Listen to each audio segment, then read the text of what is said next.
There's a moment in Season 2 of The Amazing World of Gumball, in an episode called The Pony, where something happens that the show never draws attention to.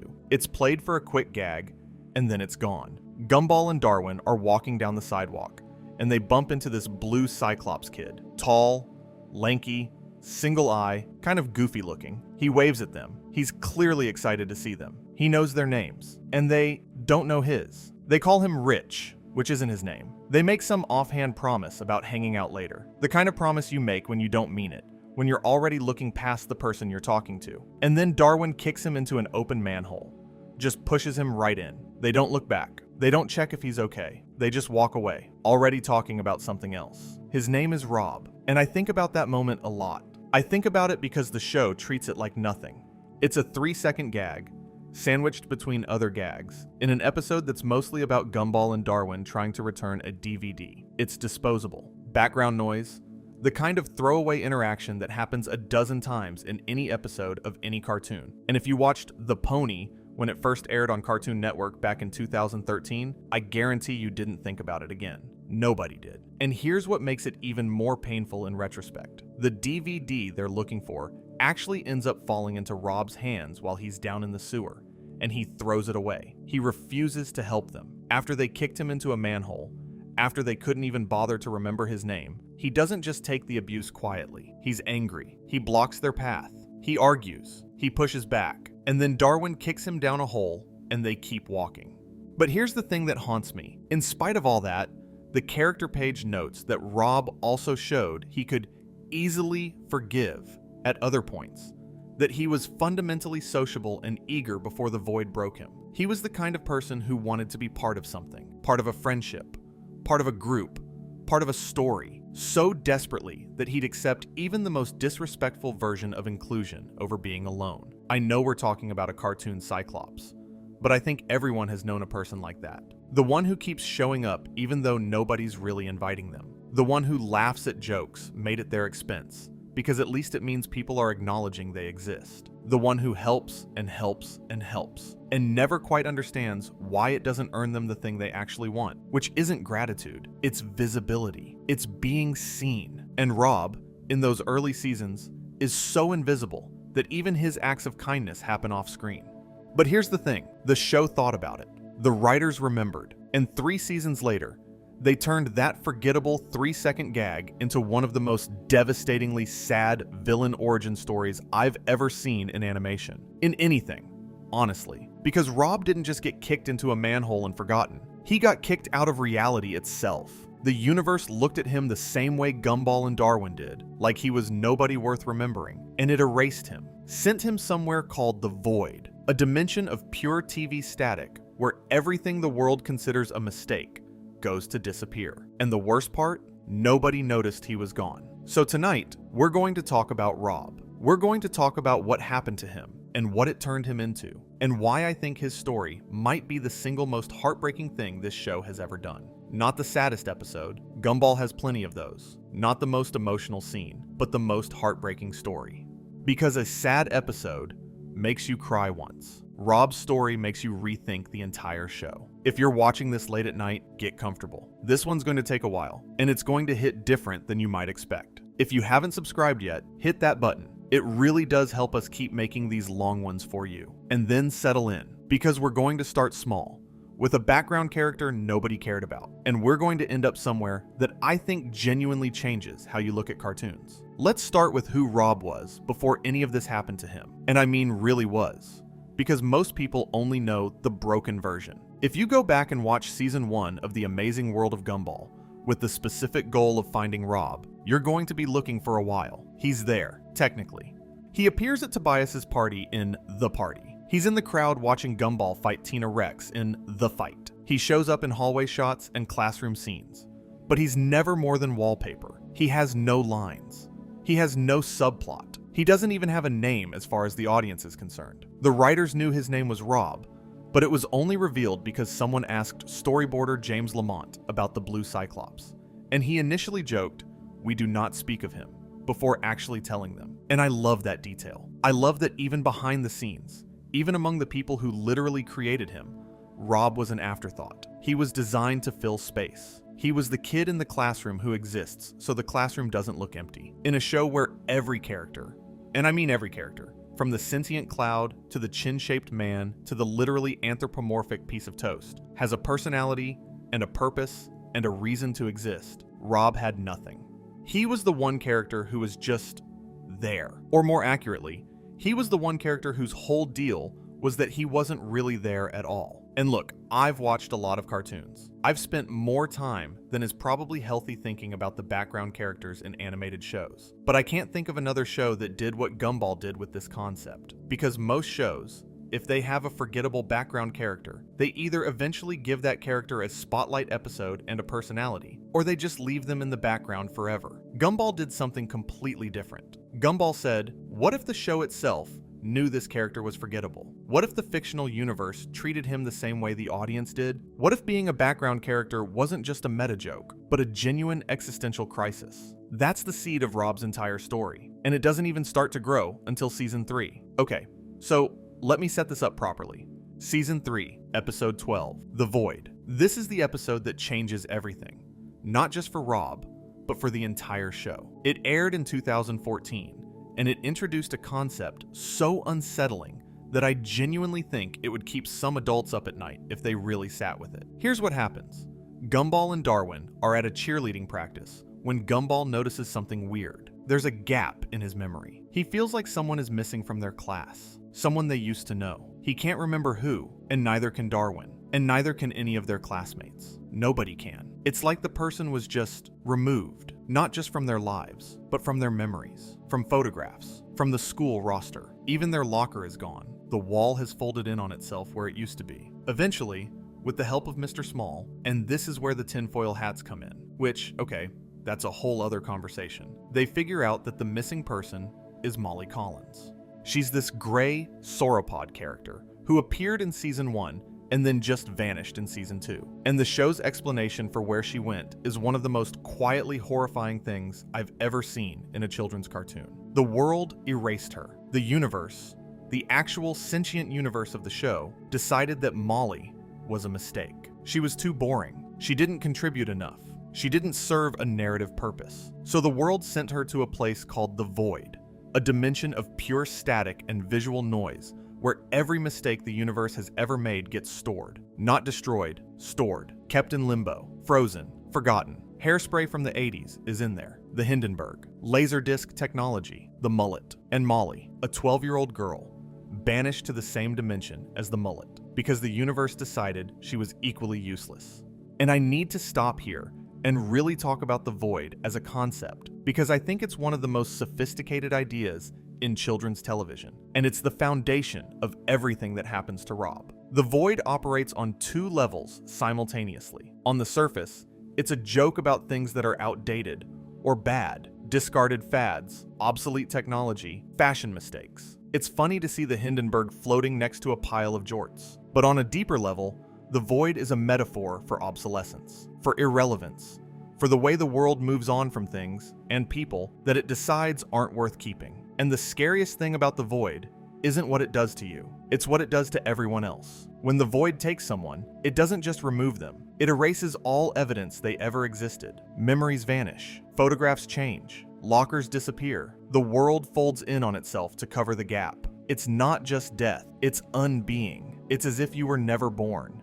And the people left behind don't mourn you, because they can't remember there's anything to mourn. I think about that in relation to how our culture treats obsolescence. We do this too, just slower and less literally. We forget trends. We forget people. We move on from things that used to define us and act as though they never mattered. The Void is just the accelerated version of what time does to everything. And the tinfoil hats that protect against it, the hats Mr. Small gives Gumball and Darwin so they can remember Molly, are like nostalgia made physical. They're the act of choosing to remember when the world wants you to forget. But here's what gets me. The tinfoil hats get sucked into the Void at the end of the episode. Gumball, Darwin, and Mr. Small's memories of the entire adventure are erased. They rescued Molly, but they don't remember doing it.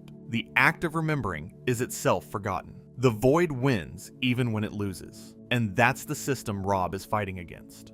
Not just for himself, for the principle that things should be remembered. that people should be remembered, that being boring or useless or a mistake shouldn't be a death sentence. Gumball, Darwin, and Mr. Small manage to rescue Molly. They escape the void in Mr. Small's van, Janice, and they bring her back to the real world. Happy ending, right? But here's the moment. Here's the thing that most people missed the first time they watched this episode, and that I cannot stop thinking about. While Gumball and Darwin are racing through the void, trying to get Molly out before the portal closes, there's a figure in the background, just for a moment. A glitchy, distorted shape that's reaching out, calling for help, and nobody sees him. Gumball doesn't see him. Darwin doesn't see him. Mr. Small doesn't see him. The characters literally run right past him.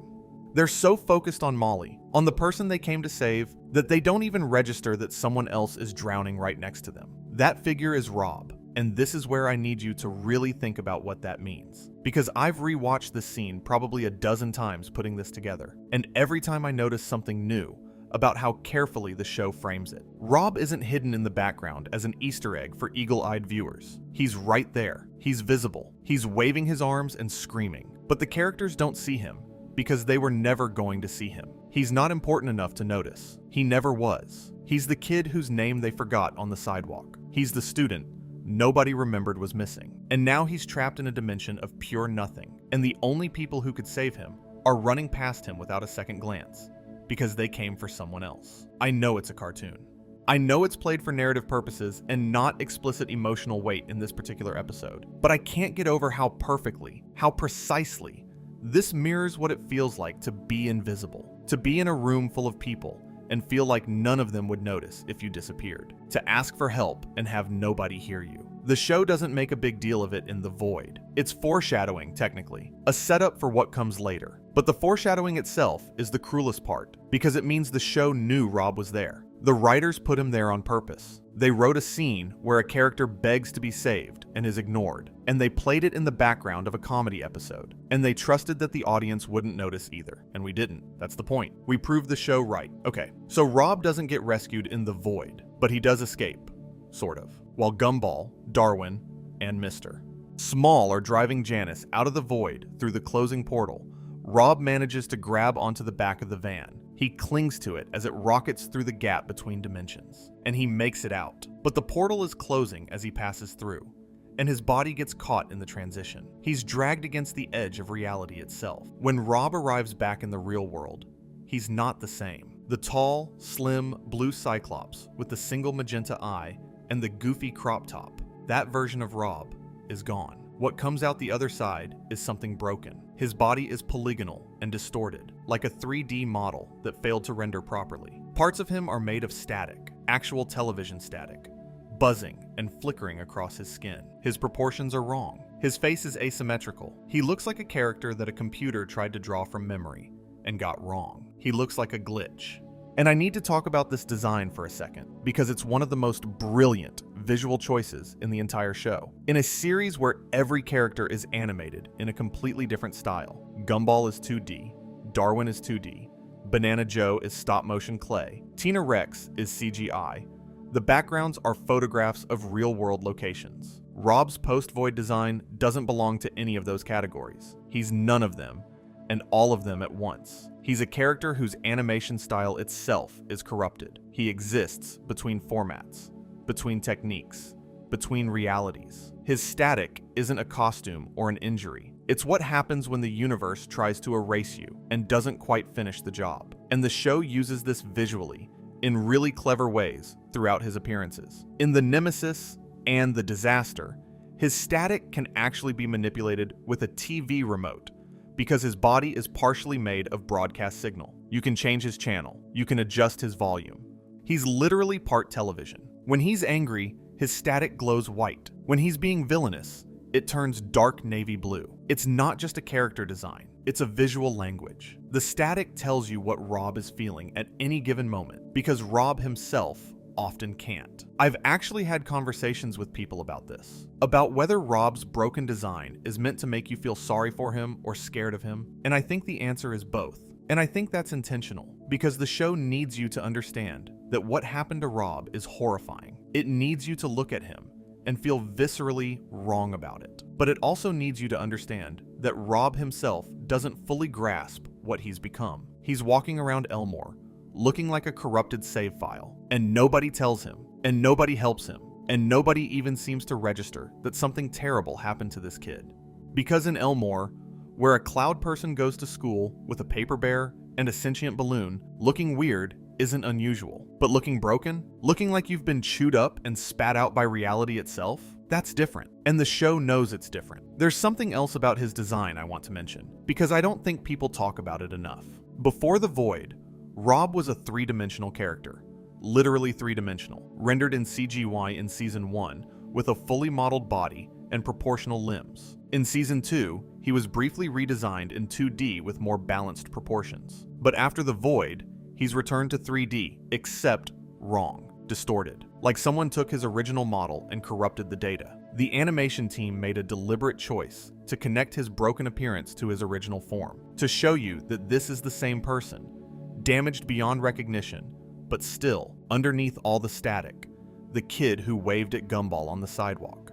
That visual continuity is subtle and devastating. And can I just take a second to appreciate the animation team at Studio SOI for executing this? Because animating a character who is literally made of visual noise, who has to emote through a single eye, and a body that doesn't follow the normal rules of the show's physics, is incredibly difficult. Every scene Rob is in has to account for his static, which moves independently from his body. It exhibits what animators call the unmoving plaid effect, where the texture stays the same orientation regardless of how Rob moves. It's like a window into chaos that's mapped onto his skin. The amount of additional render time and technical consideration that goes into every frame Rob appears in is significant. And the fact that the show committed to it across multiple seasons tells you how important this character was to the creative team. This is the version of Rob that shows up in Season 3, Episode 36, The Nobody. And this is the episode where the tragedy starts to become something else.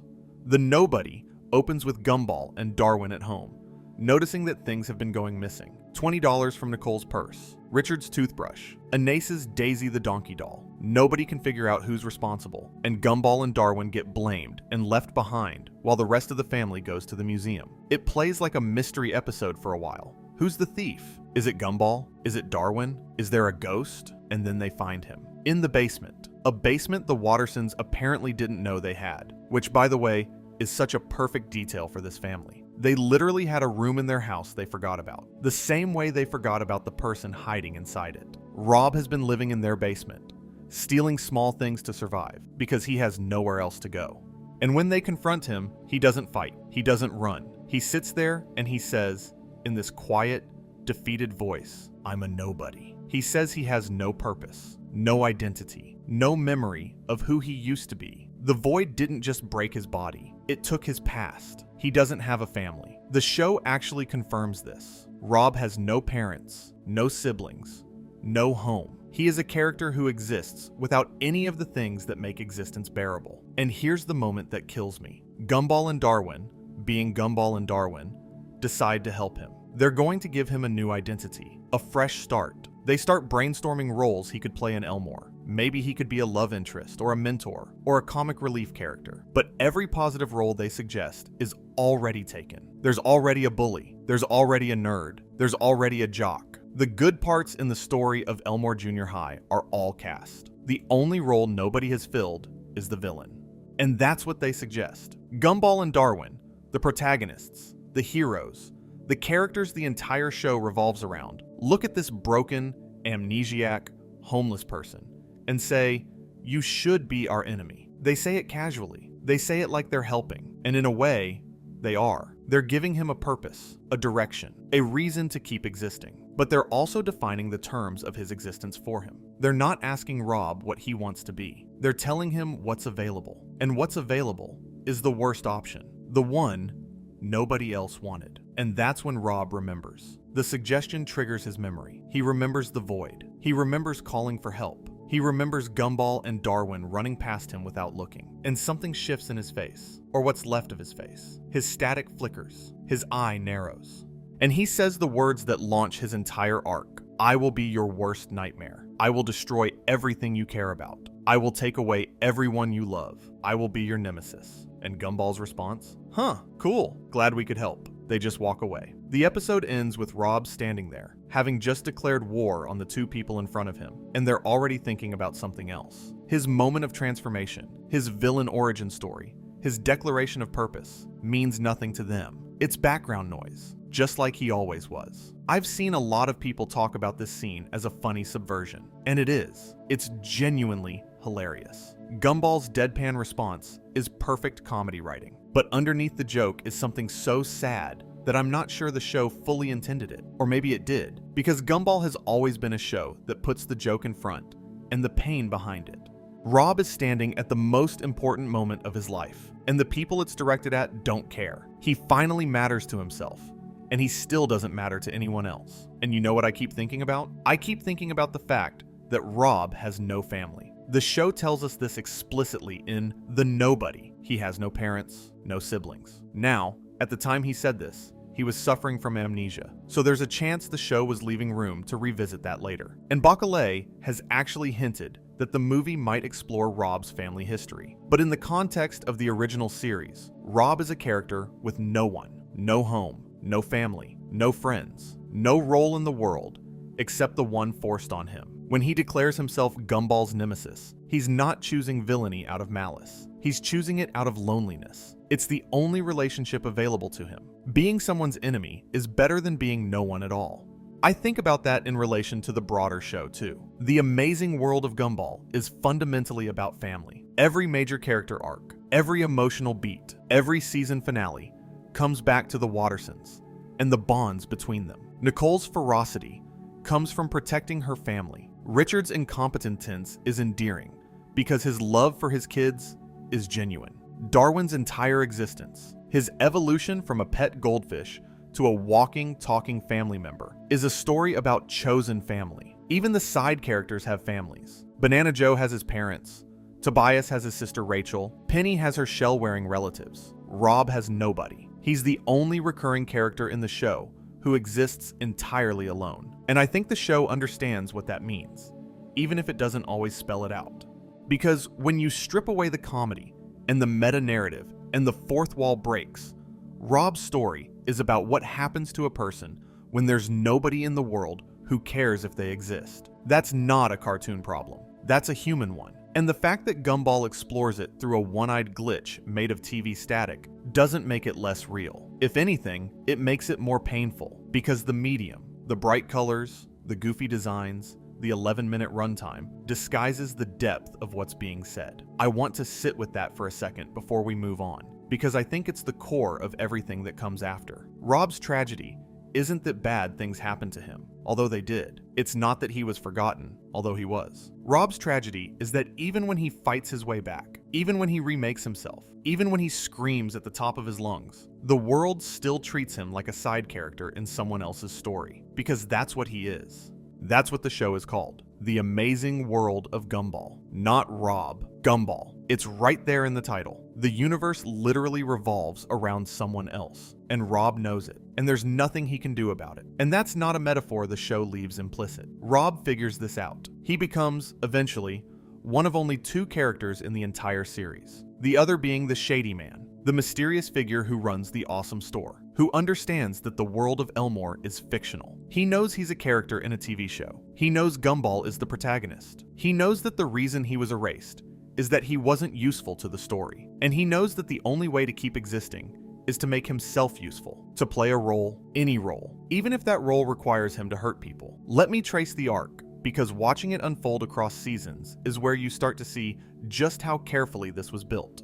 After The Nobody, Rob's next major appearance is Season 4, Episode 2, The Nemesis. And right from the title, the show is framing him through his relationship to someone else. He's not Rob, he's the nemesis, the enemy, the thing that exists so the hero has something to fight. And the genius of the nemesis is that Rob is terrible at it. The episode reveals that since swearing vengeance on Gumball and Darwin, Rob has been trying, and failing, to exact his revenge. He's built 563 traps, and every single one has failed. The show turns him into a Wile E. Coyote figure, a villain so incompetent that his schemes backfire constantly, often hurting himself more than anyone else. He tries to drop a tree on them. He tries to hit them with a car. He tries to catch them in snares. Nothing works.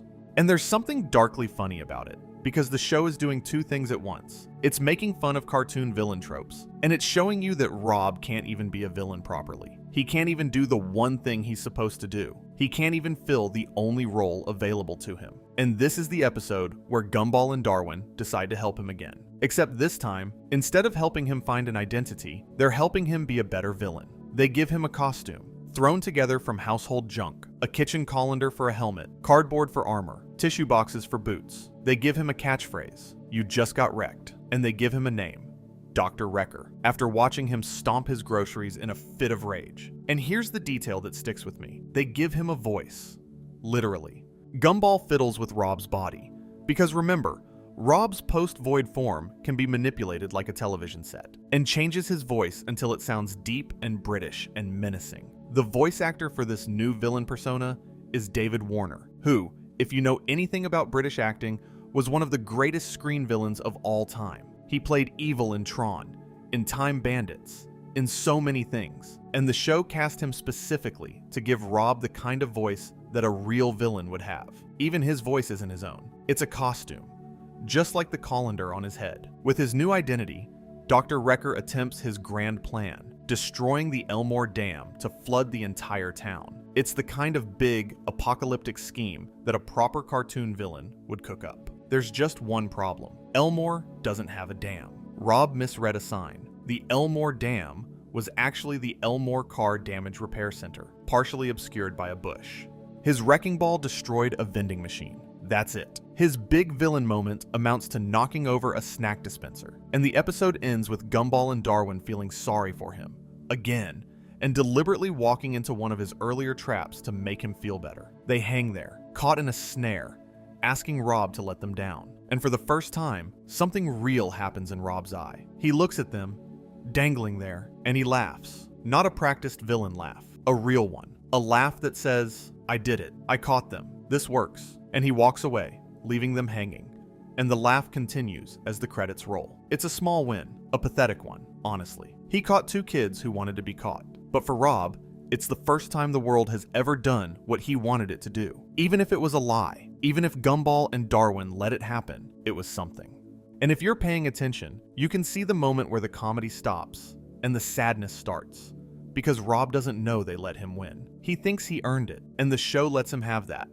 For now. And here's something I've never seen anyone else point out about this episode. The voice change. When Gumball fiddles with Rob's static and gives him David Warner's voice, he's doing something profoundly weird. He's taking away Rob's voice, his actual voice, the one he was born with, the one voiced by Charles Phillip, and replacing it with something more palatable, more villainous, more theatrical. And Rob accepts it because he doesn't know who he is anymore. He'll take anyone's voice over silence. But think about what that means in a show that's already about identity and authenticity, and the tension between who you are and who the world wants you to be. Rob's real voice, thin, slightly whiny, cracking with emotion, is replaced by something deep and resonant and British, because that's what villains sound like. David Warner, who voiced Dr. Wrecker, was one of the all-time great screen villains. He played Sark in Tron, Ra's al Ghul in the DC animated universe, the evil genius in Time Bandits,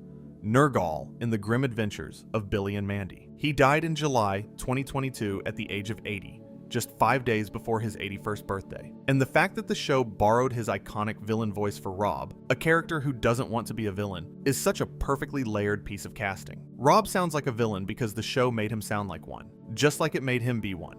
After the Nemesis, Rob appears briefly in a couple of episodes. He's in an Elmore Stream It video in the uploads, swearing revenge, and he shows up in the musical montage of The Love, singing a line about love having no name. And then he shows up in The Bus, which I should talk about briefly because it shows a different side of his villainy. The Bus is a more conventional villain episode. Rob orchestrates a fake hostage situation on the school bus, having tricked the adults into thinking they're teaching the kids a lesson about skipping school, while secretly he's planted a real bomb and is trying to ransom money from the police. It's darker than the Nemesis, more competent, more dangerous.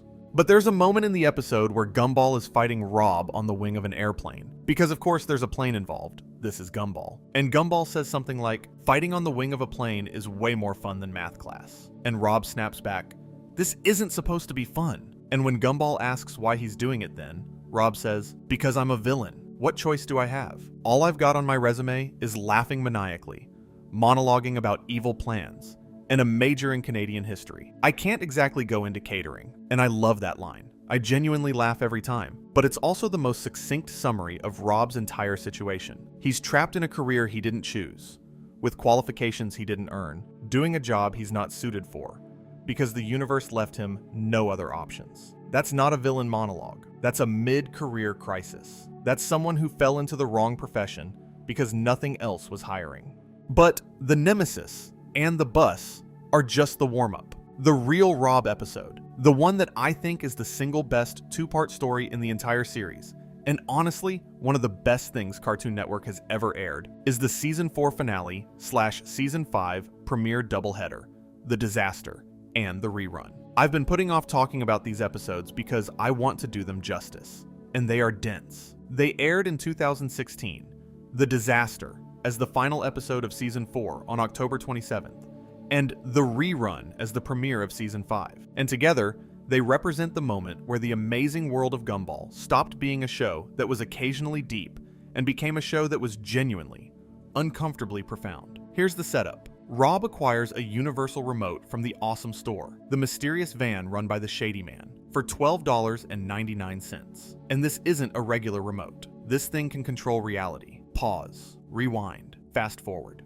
change the language, adjust the brightness, open a portal to the void. It's a remote control for the entire universe, and Rob has it. And the first thing he does with it isn't something a typical cartoon villain would do. He doesn't build a death ray. He doesn't kidnap anyone. He rewinds. He rewinds through the episode they're currently in, through the title card, through the Cartoon Network bumper, all the way back to the void. And he watches the moment again. The moment where Gumball and Darwin ran past him, where he called for help and nobody heard, where his past self grabbed onto the back of Janice and was dragged through the collapsing portal. He watches his own origin story from the outside, like he's watching a TV show, because he is. He knows he is. And I need you to understand what this scene is doing, because it's one of the most audacious pieces of television writing I've ever seen, animated or otherwise. Rob is literally rewinding the show. He's watching the credits roll backwards. He's seeing the Cartoon Network up next, bumper fly past in reverse. The show is breaking its own fourth wall, not as a joke, although there is humor in it, but as a character beat. Rob sees himself as the audience sees him, a figure on a screen, trapped inside a narrative he didn't choose. And when the rewind stops and he's back in the present, his reaction isn't played for laughs. He's angry, he's hurt, and he says something that I think is the most important line in the entire series. He says, "You really don't get it, do you? So happy to star in your amazing world. Can't you see that none of this is real? None of this is real." A character in a cartoon is telling the protagonist that their world is fiction, that nothing they experience matters, that the universe they live in is constructed, scripted, performed for an audience they can't see. And he's not wrong. He's the one character in the show who's right about everything.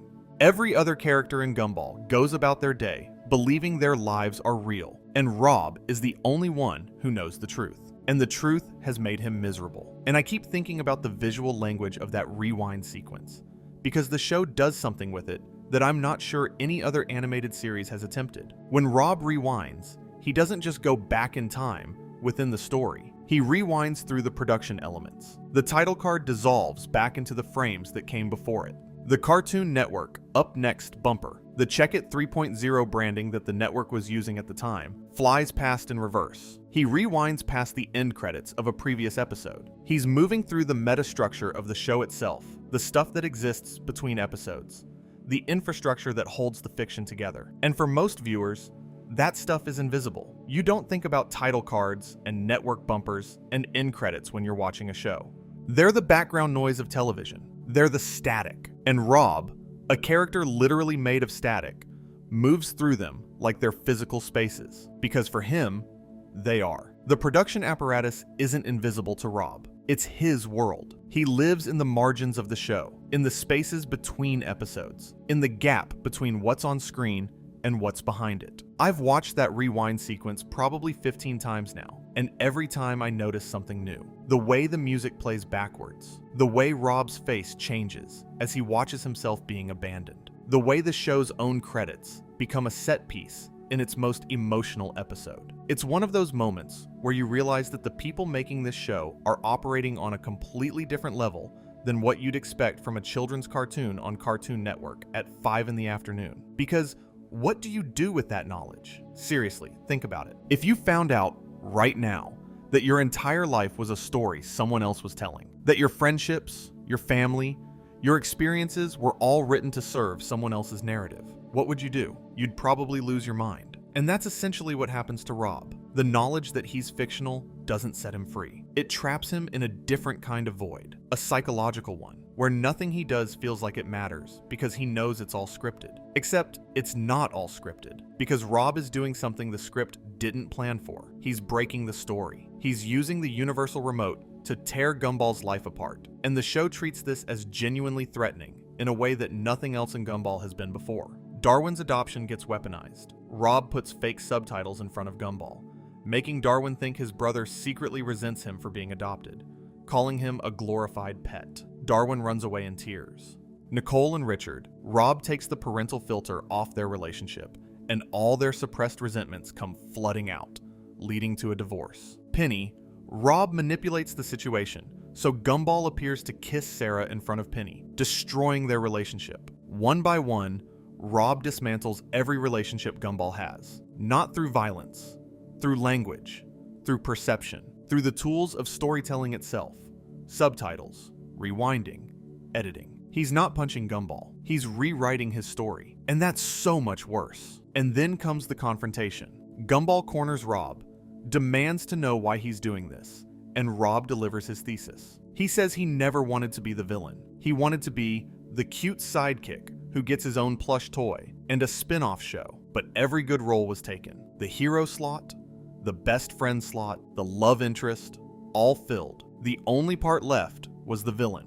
And as long as Gumball exists as the protagonist, as long as this is Gumball's amazing world, Rob will always be locked into that role. His identity is determined by someone else's existence. So his plan isn't just revenge, it's liberation. If he can eject Gumball from the universe, push him into the void, then it stops being Gumball's world. The story changes, and Rob can be whoever he wants. He opens a portal to the void. They fight for the remote, and eventually, Rob succeeds. He throws the remote into the void, knowing Gumball will have to follow it to save his family, because the remote is the only thing that can undo the damage. Gumball falls in. Rob closes the portal. The credits literally roll across the void as Gumball tumbles through static and broken memories. Season 4 ends, to be continued. And I know what you might be thinking. This is just a cartoon villain doing cartoon villain things. Except it's not, because the show never lets you forget that Rob has a point.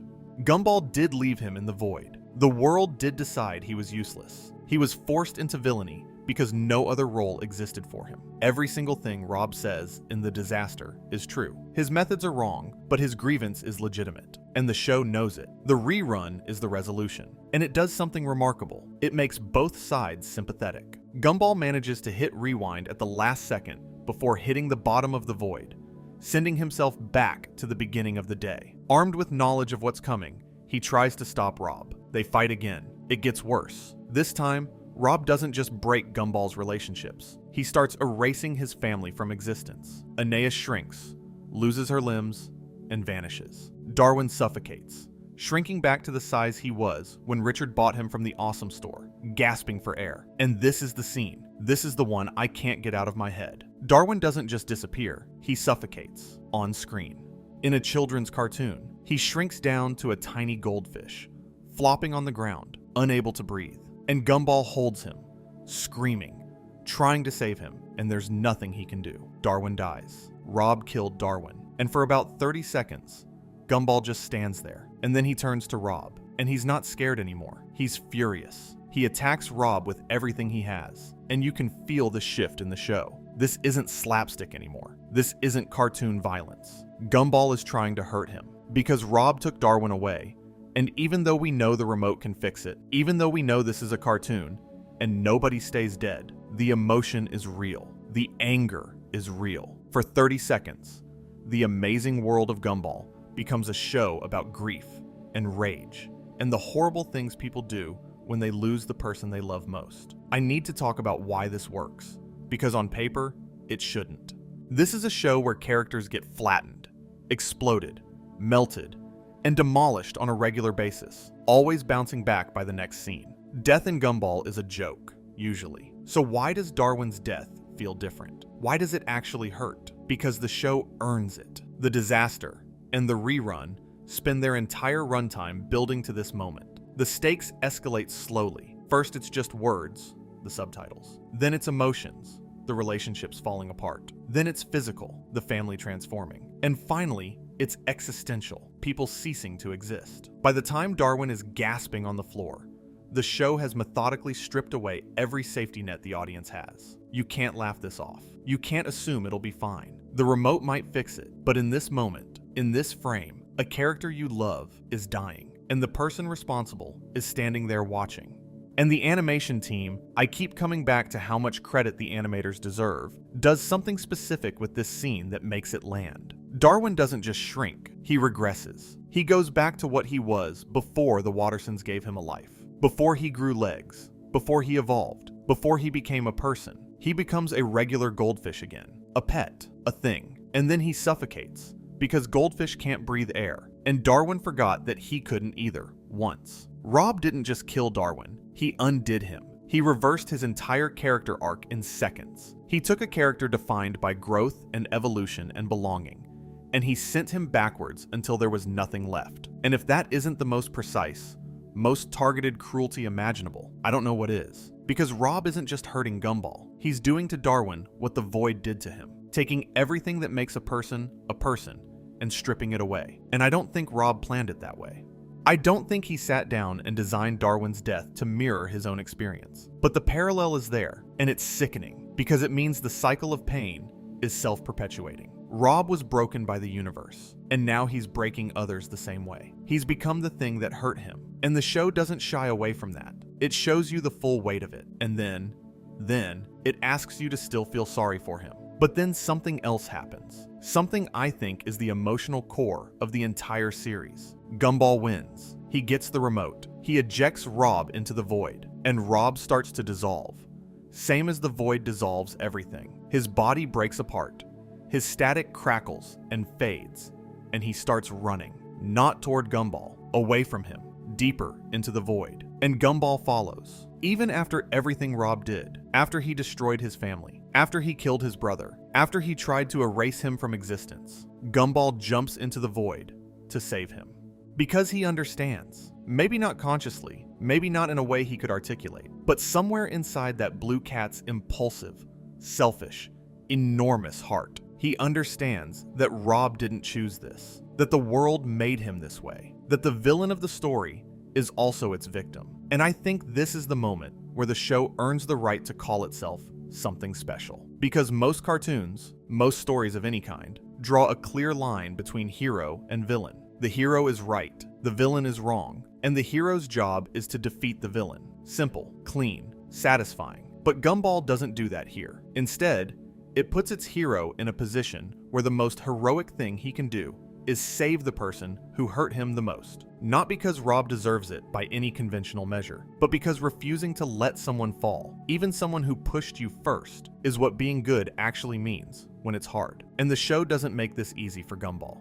His body is dissolving, his fingers are disappearing, he's losing himself the same way Rob lost himself, molecule by molecule, frame by frame, the Void eating him alive. But he keeps going. He keeps chasing Rob through the static. And there's no dialogue in this stretch, just the sound of static and the animation of two broken figures running through nothing. And it might be the most powerful 30 seconds of silence in the entire series. I've rewatched this specific sequence more than any other part of the show. I think about it when I'm not watching. I think about what it means to chase someone into oblivion because you believe they're worth saving, even when they don't believe it themselves. And I know that sounds heavy for a show about a blue cat on Cartoon Network, But that's the whole point, isn't it? The best children's media doesn't talk down to kids. It trusts them to handle complexity. In this moment, Gumball running after Rob in the void, losing pieces of himself as he goes, trusts the audience with something genuinely profound about mercy and empathy and the cost of doing the right thing. And Rob runs. He runs from Gumball's rescue attempt, and he says the words that break me every single time I hear them. He says he belongs with the rest of the universe's mistakes. He says his story as a villain should end in defeat. He has internalized the role so completely that he believes he deserves the void. He believes he's a mistake, not because the universe told him so, because he told himself. Gumball catches up to him. His own body is starting to dissolve. His fingers are disappearing. His limbs are shrinking. He can't press the buttons on the remote anymore, so he throws it at Rob, hoping to knock him out so he can save him. And Rob catches it. And for one long, terrible moment, Rob holds the remote and considers pressing power, turning everything off, ending it all. But he doesn't. Instead, Rob presses rewind. He sends them both back to before any of this happened. Back to the mall parking lot, back to the awesome store van, back to before he ever bought the remote. He fixes everything. He brings Darwin back. He restores Nicole and Richard's marriage. He undoes every terrible thing he did, and then he destroys the remote because he knows it's too dangerous to exist. But here's the cost. By rewinding, Rob erases the moment where he and Gumball connected. The reconciliation, the understanding, the seconds where Rob realized Gumball genuinely cared about him, all of it gone. Gumball won't remember. Nobody will remember. Rob will go back to being the villain, because that's the role. And the only person who knows that it didn't have to be that way is Rob himself. And the episode ends with the Wattersons driving along, singing in the car, happy and oblivious. And somewhere in Elmore, Rob is standing alone, having just saved everyone and erased the evidence. He did the most heroic thing any character in the show has ever done, and nobody knows. The one time he mattered, he chose to unmatter himself. I've said this already, but I need to say it again. I've watched a lot of cartoons. I've analyzed a lot of villain arcs, and I have never seen a show do what Gumball did with these two episodes. The Disaster and The Rerun aren't just good episodes. They're a thesis statement about what it means to be defined by someone else's story, and about whether you can escape a role that the world has assigned you, and about the terrible private heroism of choosing to do the right thing when you know nobody will ever find out. And here's where the spiral starts to turn. Because after The Rerun, you'd think Rob's story might be done. He had his big moment. He did the right thing. Surely now the show will let him rest. It doesn't. And the reason it doesn't tells you something important about how Gumball thinks about identity and narrative structure and the cruel logic of serialized television. See, there's a paradox at the heart of Rob's arc, and The Disaster and The Rerun lay it bare without ever solving it. Rob can't stop being a villain because the show needs a villain. The Amazing World of Gumball is a serialized animated comedy, and serialized animated comedies need recurring antagonists. If Rob reforms, if he becomes Gumball's friend, if he hangs up the colander helmet and the cardboard armor and just goes back to being a regular student, the show loses its most interesting ongoing plot thread. The writers need Rob to keep being the villain. The narrative demands it, and Rob knows this. He understands the structure he's trapped in better than any character has a right to. He knows that even if he chooses peace, the story will find a way to pull him back, because that's how stories work.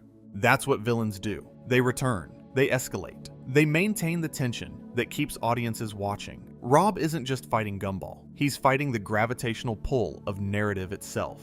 And honestly, I think about that in relation to how we consume media too. We say we want characters to grow and change, but do we really? If Rob became a good guy, would we still be interested? Or would we miss the tension? Would we miss the dynamic? There's something uncomfortable about the fact that Rob's suffering is entertaining, that his existential crisis is compelling television, that we, the audience, are complicit in the same system that trapped him because we keep watching. And as long as we keep watching, the story needs a villain, and the villain is Rob. Season 5, Episode 25, The X. And I'll be honest, this one hurts in a completely different way.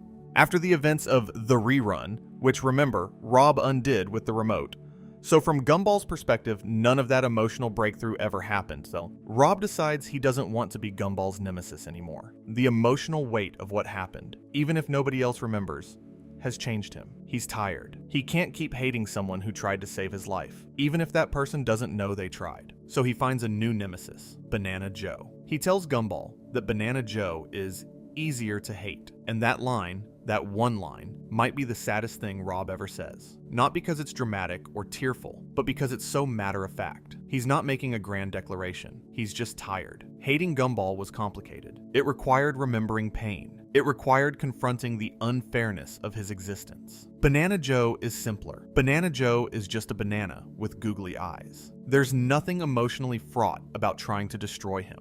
But here's the twist, and it's the one that makes The X secretly one of the most insightful episodes in the entire show. Gumball doesn't want Rob to move on. He's devastated. He tries to win Rob back. He follows him around. He suggests new villainous schemes. He serenades him with a song Rob used to hate. He literally acts like a jilted ex-lover who can't accept the breakup. And the show plays this with complete deadpan awareness of what it looks like. Penny, Gumball's actual girlfriend, is standing right there, watching her boyfriend ignore her to chase after his nemesis. The episode treats Gumball and Rob's relationship with the exact same romantic comedy structure it would use for an actual breakup episode. And that's not just a joke. It's the show telling you something real about the Gumball-Rob dynamic. These two are bound together in a way that neither of them fully understands. Their rivalry isn't just conflict.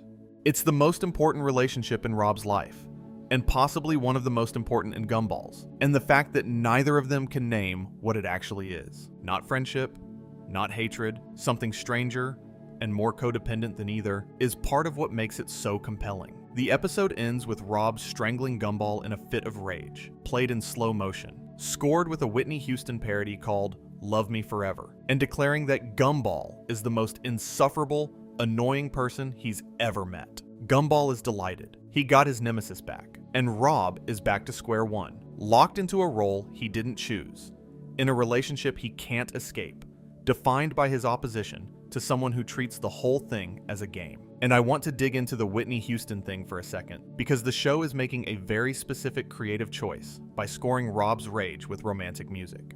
The song is a parody of I Will Always Love You from The Bodyguard, but instead of and I Will Always Love You, it's and you. It's a love song repurposed as a hate song, which is exactly what Rob and Gumball's relationship is. Love repurposed as hate. Because if you strip away the labels, if you look at what's actually happening between these two characters, it's the most intense, most emotionally invested relationship either of them has outside their families. Rob thinks about Gumball constantly. Gumball is devastated when Rob leaves him. They define themselves in opposition to each other. They need each other in ways that neither of them can fully articulate. The show even frames The X structurally like a romantic comedy. Penny, Gumball's actual girlfriend, literally plays the role of the partner being ignored while Gumball chases his real relationship with Rob. She tries to give him advice.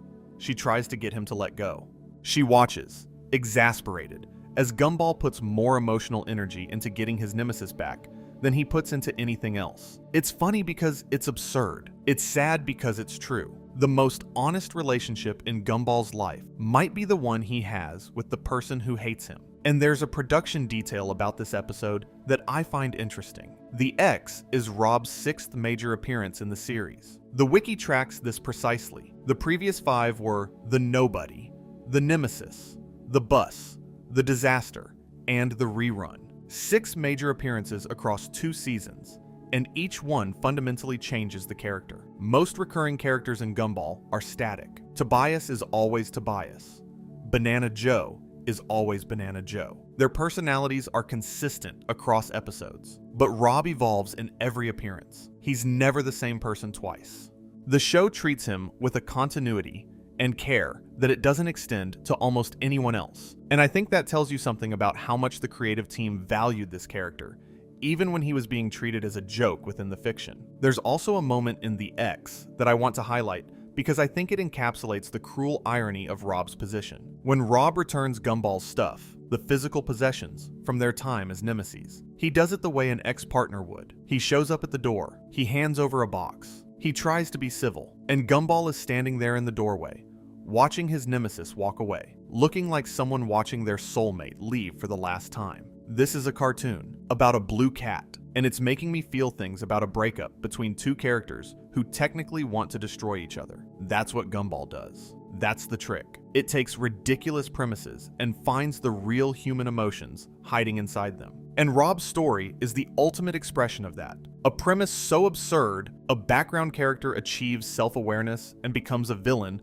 because no other roles are available, that it shouldn't work, shouldn't feel real, shouldn't make you feel anything, but it does. Because underneath the absurdity, the feelings are genuine, the loneliness is genuine, the desire to matter is genuine. And the show never betrays that by winking at the camera and saying, just kidding. Even when it's being funny, and it's often very funny, about Rob, it's always also being serious. And that's the thing about Rob's story. It doesn't arc toward resolution. It spirals. It keeps circling back to the same fundamental problem, the same wound. And every time it comes back around, the wound is a little deeper and a little harder to look at. I want to pause here and talk about something the show does visually with Rob that I find really remarkable.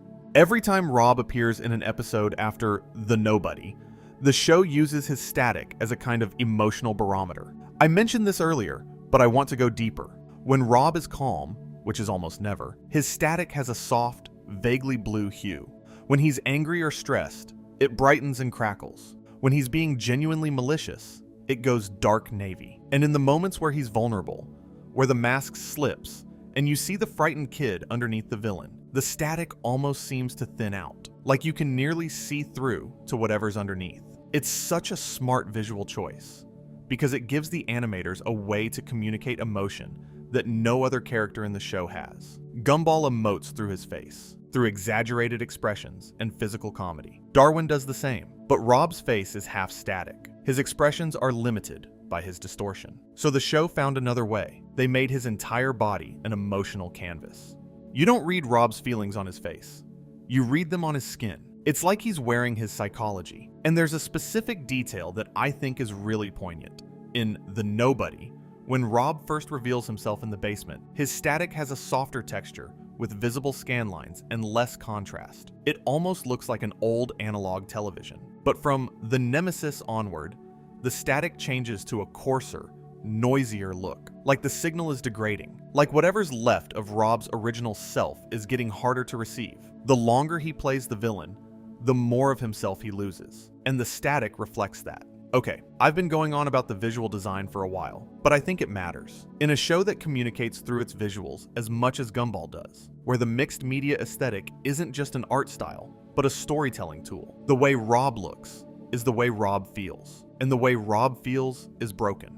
I should also mention the spin-offs here, because it's a small but telling Rob appearance. In this episode, Rob holds Timmy, the sentient being who is the internet in Elmore, hostage, and uses the hijacked broadcast to show a series of spin-off ideas featuring Gumball characters. And while it's mostly played for comedy, the spin-offs are deliberately terrible. There's something poignant about what Rob is doing on a meta level. He's literally trying to rewrite the show, to change the format, to imagine versions of the story where different characters get to be the protagonist. He's doing what he's always done, pushing against the narrative structure that confines him, but this time in the most direct way possible, by pitching alternative shows. It's a minor episode in Rob's overall arc, but it shows that even in his less dramatic appearances, even when the episode is a comedy showcase, Rob's fundamental drive is consistent. He wants the story to be different.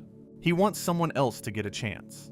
He wants the spotlight to move. Let me keep turning the spiral. Season 6. By Season 6, Rob has evolved beyond simple villainy. He's no longer trying to defeat Gumball just because he hates him, or because he needs a role to play. He's discovered something bigger, something that terrifies him, and it changes everything about what he's trying to do. Season 6, Episode 34, The Future. This is the episode where Rob kidnaps Banana Barbara, Banana Joe's mother, who has the ability to paint prophetic images of the future. And here's where things get genuinely ominous, because every time Barbara tries to paint what comes next, she doesn't paint events or people or places. She paints static, just static. The same kind of static that makes up the void. And when Rob demands that she paint something real, something that tells him what's going to happen to Elmore, Barbara can't, because there's nothing to paint. Rob is trying to see the future because he suspects, and the show confirms, that Elmore is doomed. The void isn't just a prison for mistakes anymore. It's growing.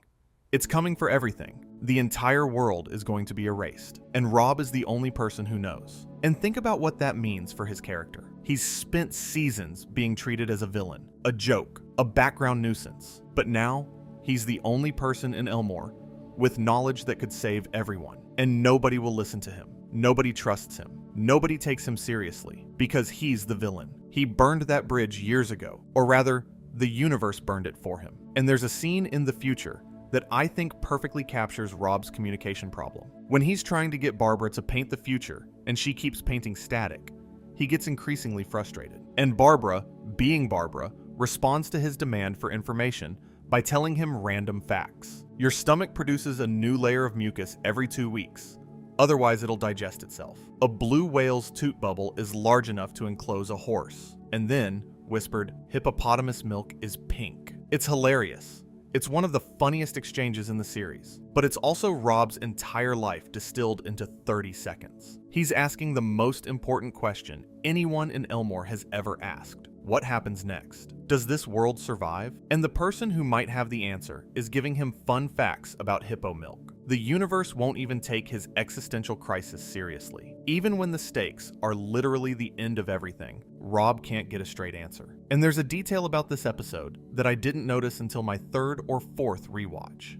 At the very beginning, Barbara is hanging a painting on her wall, and among the other paintings visible in the garage are references to events from past episodes, paintings she's made before that predicted the future. And one of them, partially visible in the corner, is the painting from the end of The Oracle, the one showing the entire Watterson family running in the void as Elmore collapses. That painting has been hanging in Barbara's garage since season 3. The show planted that image 3 seasons before the events of The Inquisition, which means either Barbara has been seeing the end of Elmore for years and couldn't do anything about it, or, and this is the more unsettling interpretation, she painted it into existence. And Rob, by forcing her to paint more, might have been accelerating the very thing he was trying to prevent. I keep coming back to this idea that Rob's biggest enemy isn't Gumball, isn't the Void, isn't even the narrative structure of the show. It's timing.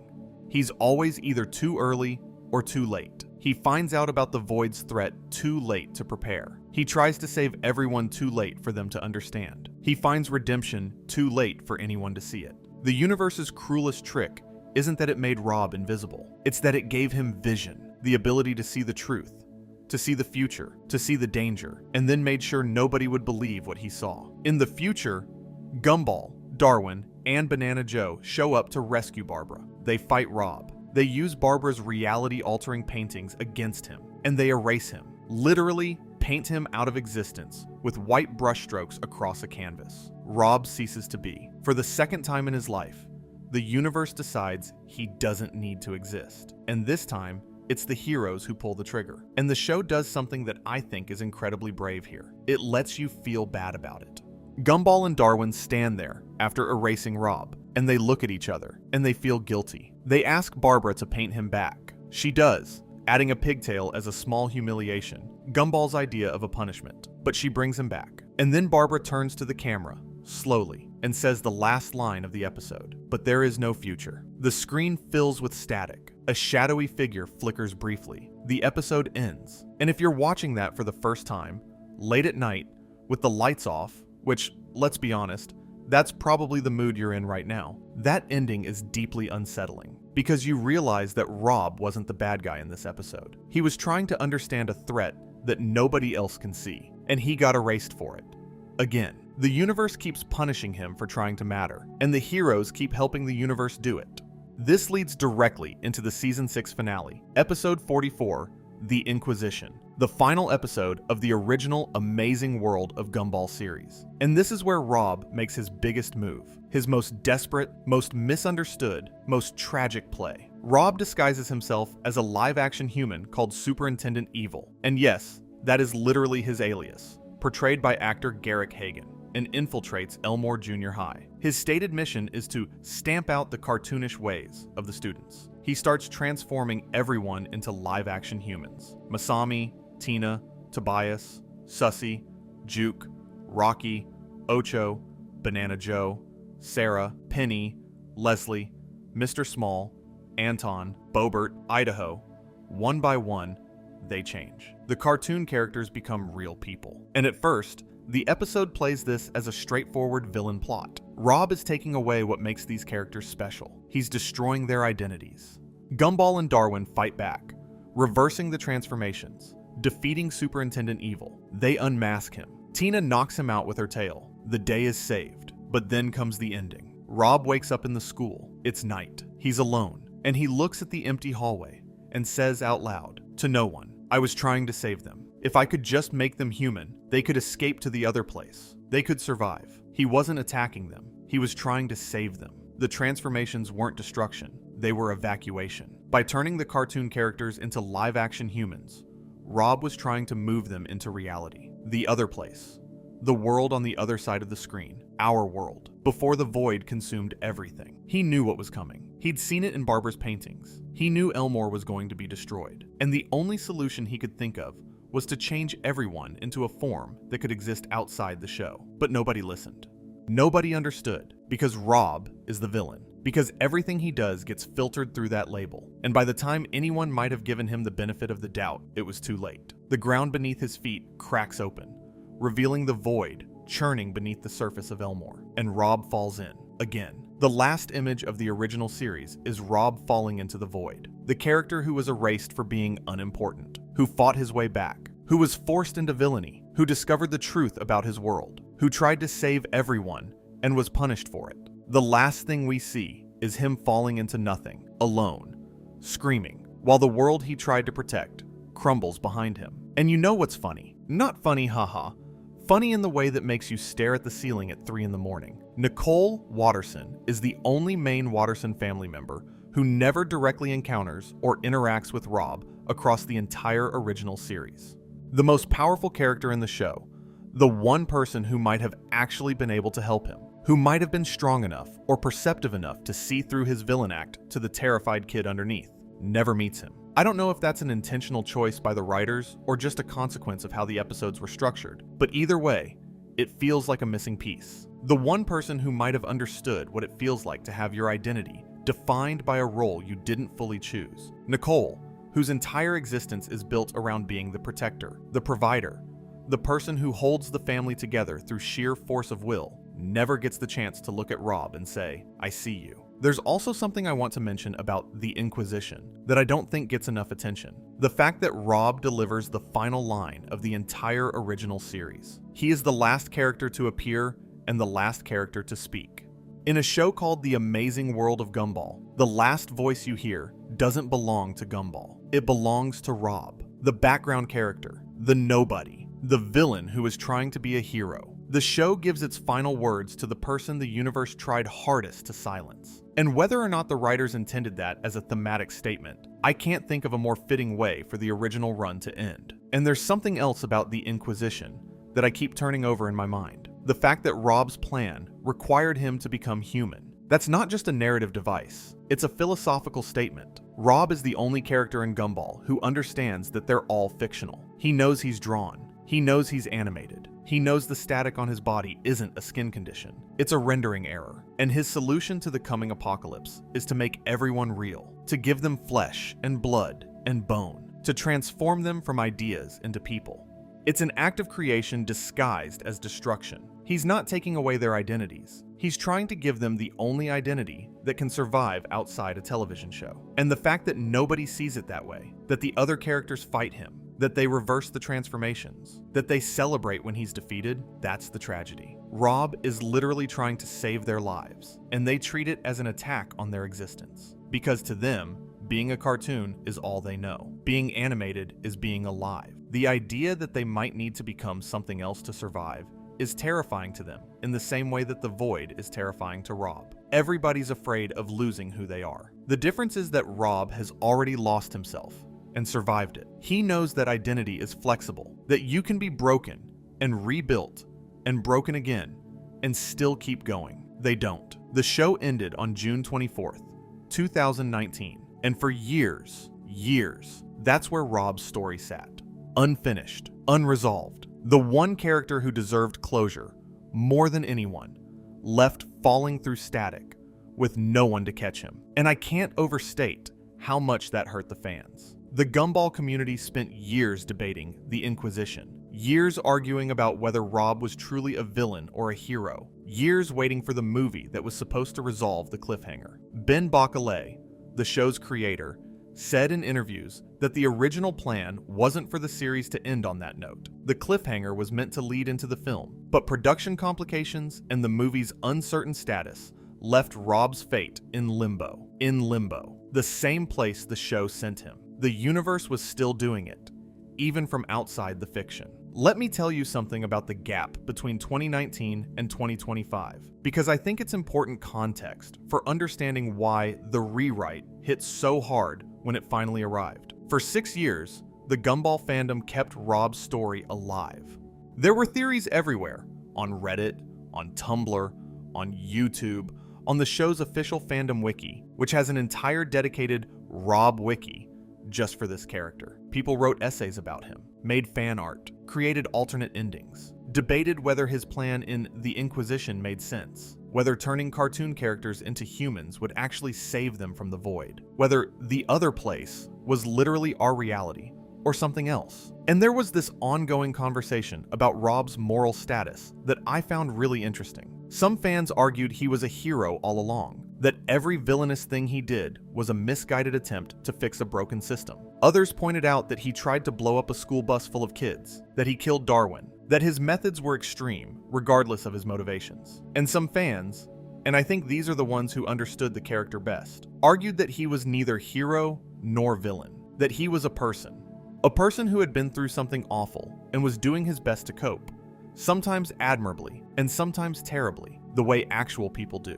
I think that nuance is what makes Rob special. He's not Zuko from Avatar, whose redemption arc is clean and cathartic. He's not Killmonger from Black Panther, whose villainy is rooted in a righteous cause. Rob doesn't fit neatly into any category because the show refuses to categorize him. He's allowed to be contradictory, to be sympathetic and frustrating, to do heroic things for selfish reasons and selfish things for heroic reasons, to fail, to try again, to fail again. During a press interview at the Lucca Comics and Games Festival in 2025, Bacalé was asked about the inspiration for Rob's storyline, and his answer was so simple it almost hurt. He said he thought that what they did to Rob in The Pony, forgetting his name, making him feel like he didn't matter, was one of the worst things they could have done to someone, and that it would be the perfect villain origin story. He then said that the idea to have Rob not want to be a villain was what made both the character and the story more interesting. I love that framing. The worst thing you can do to someone isn't hurt them, it's make them feel like they don't matter. That's what created Rob. Not the void, not the glitch, not the broken body, being invisible, being forgotten. That's the wound that never heals. 2 voice actors who played Gumball, Jacob Hopkins and Alcaio Thiele, have both said that Rob is their favorite character in the series. Hopkins appreciated him for his complexity. Thiele said Rob was interesting because he represented the meta aspects of the show. And I think there's something sweet about that. The actors who voiced the protagonist think the most compelling character is the antagonist. Even Gumball's own voice thinks Rob steals the show. I need to talk about what makes this different from other cartoon villain arcs, because on the surface, Rob shares DNA with characters like Bill Cipher from Gravity Falls, or Lord Garmadon from Ninjago, or any number of animated antagonists who get sympathetic backstories and complex motivations. But I think Rob is doing something fundamentally different from all of them, and it has to do with the show's relationship with its own medium. Bill Cipher is scary because he's powerful. Lord Garmadon is compelling because of his family ties. But Rob is devastating because his entire existence is a commentary on what it means to be a character in a story. He's not just a villain who happens to be in a cartoon. He's a villain because he's in a cartoon. His villainy is a direct consequence of the medium he inhabits. The narrative structure of television, protagonist, antagonist, supporting cast, background extras, is what created him, what broke him, and what keeps punishing him. And I want to push this further, because I think what Gumball does with Rob goes beyond even the most sophisticated meta-narratives in animation. Shows like Regular Show and Adventure Time play with existential themes. Gravity Falls builds an elaborate mythology. But those shows keep the fourth wall as a joke, a wink to the audience, a clever reference, a momentary acknowledgement that the show knows it's a show. Gumball uses the fourth wall as a weapon. The fourth wall isn't just broken in Rob's story, it's the source of his trauma. The barrier between fiction and reality isn't a gag. It's the thing that destroyed his life. Think about what that means structurally. In most shows, the fourth wall is a boundary the audience can see, but the characters can't. We're on this side, they're on that side, and the humor comes from the gap between their ignorance and our knowledge. But Rob has crossed that boundary. He knows what we know. He sees the screen, the credits, the network bumpers. And instead of being funny, it's horrifying. Because once you know you're fictional, what do? Where do you go? You can't step through the screen. You can't become real. You're stuck knowing that every choice you make, every emotion you feel, every relationship you have exists at the pleasure of someone else. A writer, a network, an audience. Your free will is someone else's plot device. I've seen people compare Rob to Deadpool because they're both fourth wall aware characters. But the comparison falls apart immediately because Deadpool's awareness is played for comedy. Deadpool thinks being fictional is hilarious. Rob thinks being fictional is a prison sentence. And I think Rob's version is more honest.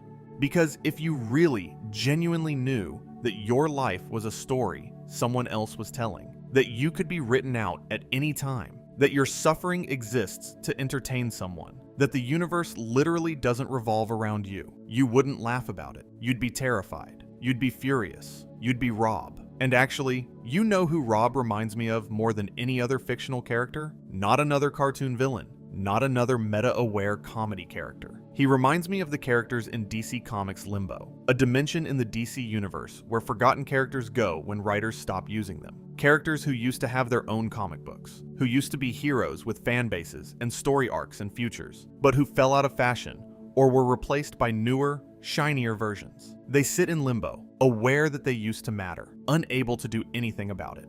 And actually, the Gumball Wiki itself notes that the void is similar to DC's Limbo, and I think that connection is more than cosmetic. Both concepts are about the relationship between creators and creations, about what happens to characters when the audience loses interest, about the ethics of invention. If you create a person, even a fictional one, do you have a responsibility to them? Can you just throw them away when they're not useful anymore? Gumball says no. Or rather, Gumball says, you can try. The universe can try to erase Rob. The show can try to keep him in the background. The audience can try to forget he exists. But some people refuse to be forgotten. Some people claw their way back, even if it breaks them. Even if it changes them into something they never wanted to be. Even if the only role the world leaves open for them is the worst one. And that refusal, that stubborn, bloody-knuckled, screaming into the void insistence on existing, is what makes Rob one of the most important characters in modern animation. Not the most powerful, not the most popular, not the most entertaining, the most important. Because he asks the question that every fictional character, if they could think, would ask: do I deserve to exist? And his answer, after everything, after seasons of pain and erasure and falling and fighting, is yes. Not because anyone gave him permission, not because the universe validated him, but because he decided for himself that he does. That's the thing about Rob that I can't shake. That's the thing that makes his story more than a cartoon villain arc, more than a meta commentary, more than a clever narrative experiment. At its core, Rob's story is about the right to exist, the right to matter, the right to take up space in a world that has told you, in every possible way, that you don't belong. And the fact that a children's cartoon about a blue cat made that argument, made it compellingly, made it beautifully, made it across 6 seasons, and a revival without ever dumbing it down or turning it into a lesson, is something I think deserves more recognition than it gets. And you know what really gets me? Ben Bacalé originally pitched The Amazing World of Gumball as a show about reject cartoon characters. The original concept, before Cartoon Network shaped it into what it became, was literally about characters who had been discarded from other shows. Failed designs, rejected ideas, unused concepts, all attending a remedial school together. The producers thought it was too sad, so the concept was revised, and the show became what we know today. But Rob is that original concept made flesh. He is the rejected character who wasn't good enough for the show.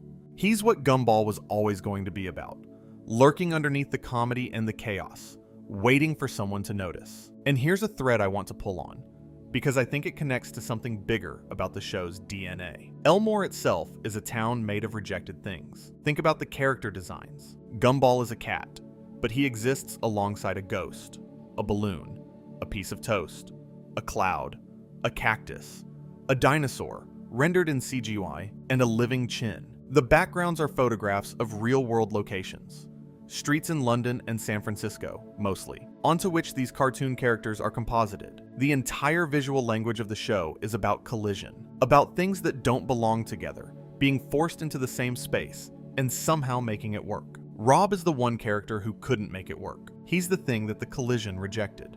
In a town where every mismatched, ill-fitting, aesthetically contradictory thing finds a place and a purpose, Rob was the one who fell through the cracks. And if that doesn't make him the most Gumball character in the entire show, the character who embodies the fundamental tension of the series more than anyone else, I don't know what does. There's also something I want to mention about the show's approach to continuity, because it's unusual for a largely episodic comedy, and it directly shapes how Rob's story functions. Most Gumball episodes are standalone. You can watch almost any episode in any order and enjoy it.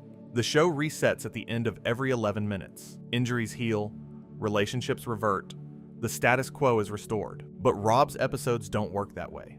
His story is sequential. The void leads to the nobody, leads to the nemesis, leads to the bus, leads to the disaster, leads to the rerun, leads to the X, leads to the spin-offs, leads to the future, leads to the Inquisition, leads to the rewrite. 10 major appearances across 4 seasons. Well, 5 if you count the revival, and each one builds directly on what came before. Rob is the continuity of the amazing world of Gumball. He's the through line in a show that otherwise resists through lines. In a world that resets every episode, Rob is the character who remembers, who carries the weight of what happened before, who can't go back to the way things were, because unlike everyone else in Elmore, his changes are permanent. His body is permanent. His awareness is permanent. His pain is permanent. He's the one character the show won't let the audience forget, because he's the one character the show's world tried to forget. And the irony of that is so sharp, it cuts.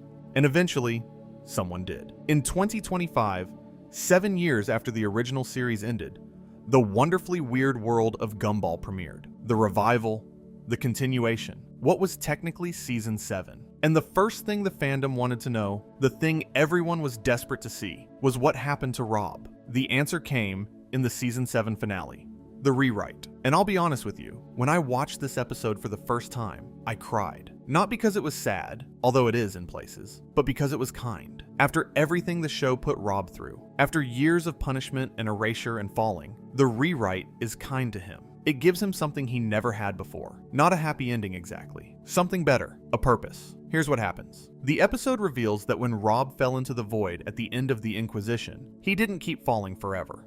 The Shady Man, the mysterious, shadowy figure who runs the awesome store van, reached down and caught him, pulled him up with a mechanical claw, hauled him into the van, and saved his life. The void stopped consuming Elmore, presumably because the show was continued in the revival. And Rob, for the first time in his existence, had someone who saw him and chose to help. The Shady Man recruits Rob as his apprentice, and together they discover the new rules of Elmore's reality. If anyone in the town discovers that they're fictional, that they're characters in a cartoon, the void will return and destroy everything. The truth itself is a weapon of mass destruction, and Rob's job, his new purpose, is to make sure nobody ever finds out. And I want to pause here to talk about the Shady Man, because his relationship with Rob is something the show handles with surprising tenderness. The Shady Man, who we learn in the rewrite, is essentially a pure, black, hairy humanoid who wears a cloak that makes him shadowy and imperceptible, has been a recurring presence throughout the entire series. He sold Richard the evil turtle in The Puppy. He sold Darwin to Richard in The Origins. He sold Rob the universal remote in The Disaster for $12.99. He's been the mysterious figure behind every strange artifact in Elmore, operating from a van full of reality-bending merchandise. And until the rewrite, we never knew who he was or what he wanted. And it turns out what he wanted was someone to take over. He's been protecting Elmore for what seems like a very long time, maintaining the boundary between fiction and the void, selling dangerous items to people who probably shouldn't have them because, honestly, the show doesn't fully explain why. Maybe he's testing them. Maybe it's his job. Maybe he just likes chaos. But when he catches Rob, when he saves the one character who has been through the most, who has fallen the farthest, who understands the stakes better than anyone, he sees something. He sees a successor. And the way Rob responds to the Shady Man is different from how he responds to anyone else in the show. He's grateful, genuinely grateful. He hugs him at one point, which is maybe the only time we've ever seen Rob voluntarily make physical contact with another person. And when the Shady Man calls him his apprentice, Rob's static does something I've never seen it do before. It softens. Just a little. Just enough that you can tell something inside him has shifted. Because here's the thing. The Shady Man is the first person in Rob's entire existence who offers him something without strings. Gumball and Darwin offered him a role, but it came with conditions. Be the villain. Be our enemy. Play the part we need you to play. The Shady Man offers him a purpose that isn't about opposition. It's about protection. It's about care. It's about looking at someone the universe rejected and saying, "You're not a mistake. You're the most qualified person for the most important job in the world." And Rob tells the Shady Man that being his apprentice allowed him to be his own self rather than a villain. That line is easy to miss in the context of the episode's fast-paced plot, but I think it might be the most important thing Rob has ever said. For the entire series, Rob has been defined by his relationship to Gumball, nemesis, enemy, foil, shadow. Every role he's played has been relative to someone else. But the Shady Man gives him something absolute, an identity that doesn't depend on anyone else's existence, a self that belongs only to him. So when Gumball and Darwin start noticing inconsistencies, their bedroom window is facing the wrong direction, reality keeps glitching, Rob and the Shady Man have to stop them. They literally rewrite the episode's script to throw obstacles in the boy's path. The Shady Man types increasingly absurd scenarios into a laptop, a UFO, a tornado, a ship driving down the road, trying to prevent Gumball and Darwin from reaching the school, where a hole to the void is still open. But the Shady Man is terrible at writing scripts. His rewrites are so incoherent that they make Gumball and Darwin more suspicious, not less. Rob keeps shouting corrections. You can't just write whatever you want. You have to obey the laws of the universe. But the Shady Man keeps making things worse. At one point, he accidentally types, Gumball and Darwin turn into PTRRMGRZ $ minus plus at VLBT, after Rob slams his face into the keyboard, and the boys briefly fuse into a horrifying flesh blob. And I know that sounds funny, and it is. But there's also something beautiful about it, because the episode is showing us a version of Rob we've never seen before. He's not angry. He's not vengeful. He's exasperated. He's competent. He's the smartest person in the room. And he's working alongside someone who keeps breaking things. And he's handling it with the long-suffering patience of someone who has finally found something worth protecting. He's not fighting Gumball anymore. He's fighting for Gumball. From the shadows. And Gumball will never know. And can I just say, there's a moment in this episode where Rob trips over the debris inside the van while running to meet the Shady Man. And it's played as physical comedy, but it's also the most graceful we've ever seen him. In every previous appearance, Rob's physicality has been defined by his brokenness. He moves jerkily. His static glitches when he turns too fast. His body doesn't quite work the way bodies are supposed to. But in the rewrite, even when he's stumbling, there's a purposefulness to his movement. He's not stumbling away from something. He's stumbling toward something.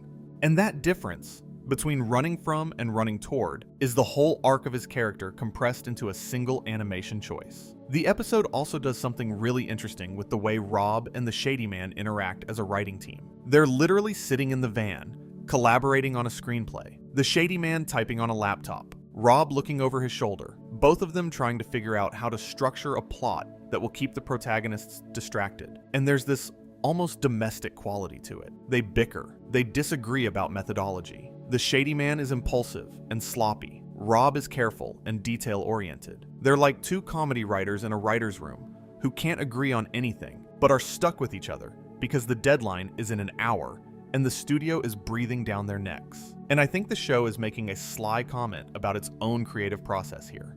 Ben Bacalé and his writing team have talked about how collaborative the Gumball writers' room was, how episodes would go through multiple drafts, how the balance between absurdism and emotional sincerity was constantly being negotiated. The rewrite is, quite literally, an episode about the difficulty of writing a Gumball episode. It's the show's most meta moment, not because it breaks the fourth wall, which Gumball has done dozens of times, but because it shows you what happens on the other side of the wall. The messy, chaotic, often frustrating process of trying to make a story work when the characters won't cooperate and the rules keep changing. When the shady man's incompetence gets too dangerous, Rob takes matters into his own hands. He confronts Gumball and Darwin directly, wearing purple armor inspired by his old Dr. Wrecker costume, but sleeker, more purposeful, less desperate, and he frames himself as the villain again.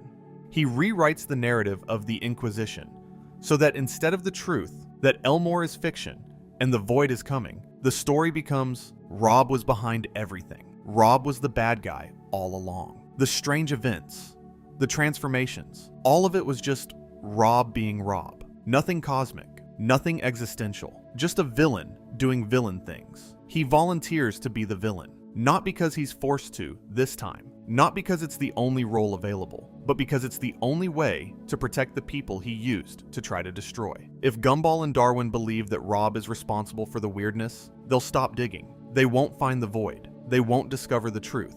They'll be safe. And all it costs is Rob's reputation, his chance at redemption, his possibility of ever being seen as something other than an enemy. And I need you to sit with the irony of that for a moment. In The Nobody, Rob became a villain because it was the only role available. In The Disaster, he tried to stop being a villain and was pulled back in. In The X, he tried to move on and couldn't. And now, in the rewrite, he willingly chooses the villain role, the identity he never wanted, because it's the only thing that will save the people who assigned it to him in the first place. He's not trapped anymore. He's choosing the trap. And somehow, that's worse. There's a detail in the rewrite that I want to highlight because I think it shows how much the character has grown, even though nobody in the show's universe will ever know. When the shady man is fumbling with the script, writing increasingly absurd and dangerous scenarios to stop Gumball and Darwin, Rob keeps pulling him back. He insists on following the rules. You can't just write whatever you want. You have to obey the laws of the universe. Rob, the character who spent multiple seasons trying to break the rules, who wielded a reality-warping remote control, who tried to tear the show apart at the seams, is now the person arguing for structure, for order, for restraint. He's become the guardian of the very rules that punished him. And in the fight with Gumball at the end of the episode, Rob is wearing new armor, purple with silver accents, inspired by his old Dr. Wrecker costume, but sleeker, more purposeful. It's not thrown together from kitchen supplies this time. It's intentional. He looks like a villain, but he fights like a protector. And when Gumball defeats him, when he falls into the void for the third time, he's not scared. He's not angry. He's at peace with it because he did what he needed to do. The truth is safe. Gumball is safe. The story can continue. He writes a scene where Gumball attacks him with a fire axe, but the in-show censors, and yes, the episode actually shows a laptop screen with standards and practices notes appearing in real time, won't allow it. Fire axes can't be used as weapons on a children's show. Gumball shouldn't hit Rob. And then, in the most devastating aside I've ever seen in animation, the censor notes add, Rob's death is sad. Rob's death is sad. Even the fictional bureaucracy that governs the show's content acknowledges that this character's suffering means something. Even the rules of children's television, the invisible structure that shapes everything we see, pauses to say, this matters. Rob falls into the void again, for the third time. And for the third time, someone catches him. The shady man pulls up in his van, catches Rob mid-fall, and brings him inside. And then he does something unexpected. He retires.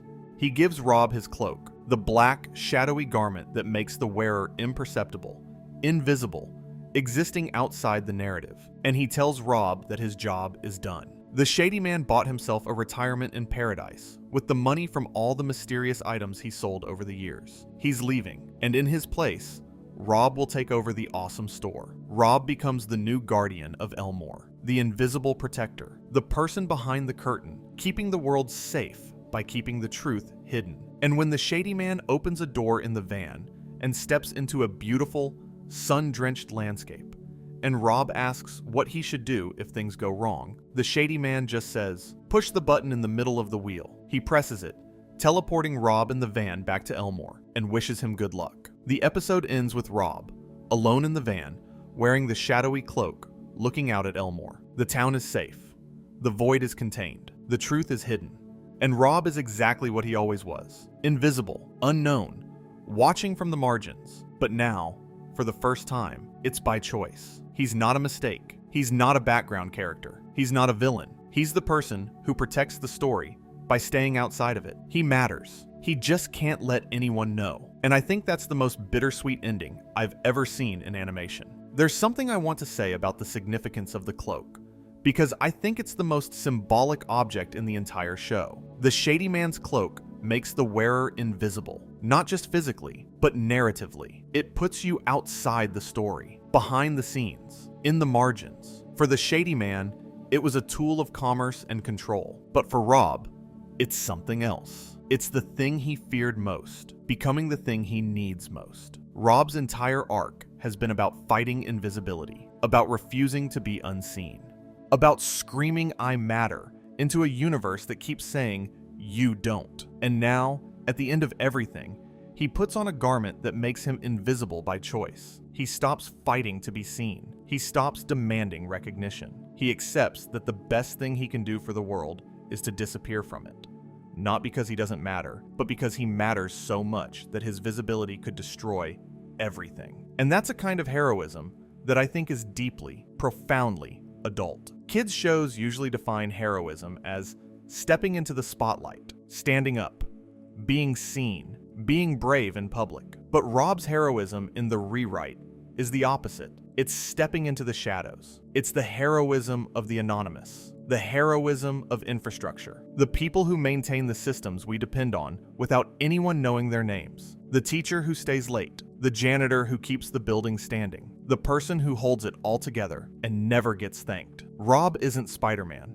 He's the guy who fixes the power grid at 3 in the morning so Spider-Man can see where he's swinging. And maybe that doesn't sound as exciting. Maybe it doesn't sound like the kind of ending that would make a 12-year-old pump their fist. But I think it's the right ending for this character, because Rob was never going to get a parade. He was never going to get a statue in the town square. He was never going to be thanked by the people of Elmore. That was never what his story was about. His story was about finding peace with who you are, even when who you are is someone the world will never notice. And the cloak, the final piece of clothing Rob will ever wear, is the physical manifestation of that peace. It's not a uniform of defeat, it's armor of acceptance. Ben Bacalé called The Rewrite a sweet episode that would finally give justice to Rob.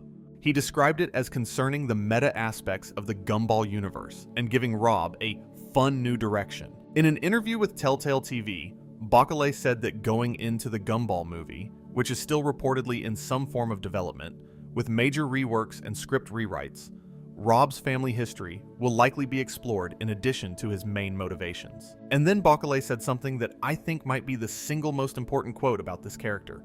Maybe the show should have been called The Wonderfully Weird World of Rob, in all fairness, because he seems to be the only one who cares about taking care of it. I want to sit with that quote. The creator of the show, the person who invented this universe, and every character in it, is saying that the background character, the mistake, the nobody, might be the most important person in his entire fictional world. Not Gumball, not Darwin, not Nicole, Rob, the kid nobody remembered.